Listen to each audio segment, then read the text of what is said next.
بسم اللہ الرحمن الرحیم۔ عالمگیر مذہب یوٹیوب چینل کے معزز ناظرین و سامعین، ہم آپ کا استقبال کرتے ہیں، خیر مقدم کرتے ہیں۔ آپ درس حدیث سن رہے ہیں۔ آج کی حدیث کا مضمون ہے اپنی دعاؤں کو قبول کروائیں۔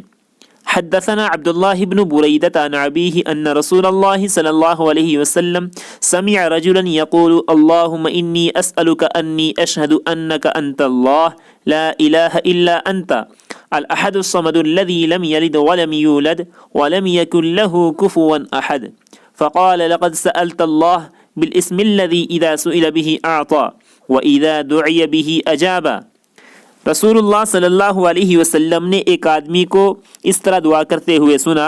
وہ اللہ تعالیٰ کے حضور میں عرض کر رہا تھا، اللہم انی اسألک انی اشہد انک انت اللہ لا الہ الا انت الاحد الصمد الذی لم یلد ولم یولد ولم یکن لہ کفوا احد۔ اے اللہ، میں اپنی حاجت تجھ سے مانگتا ہوں بوسیلہ اس کے کہ بس تو اللہ ہے، تیرے سوا کوئی مالک و معبود نہیں، ایک اور یکتا ہے، بالکل بے نیاز ہے اور سب تیرے محتاج ہیں، نہ کوئی تیری اولاد نہ تو کسی کی اولاد اور نہ تیرا کوئی ہمسر۔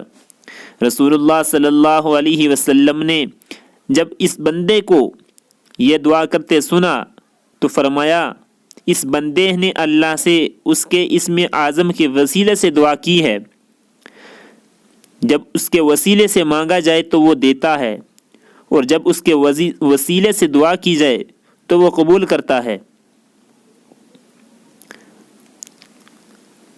السلام علیکم ورحمۃ اللہ وبرکاتہ۔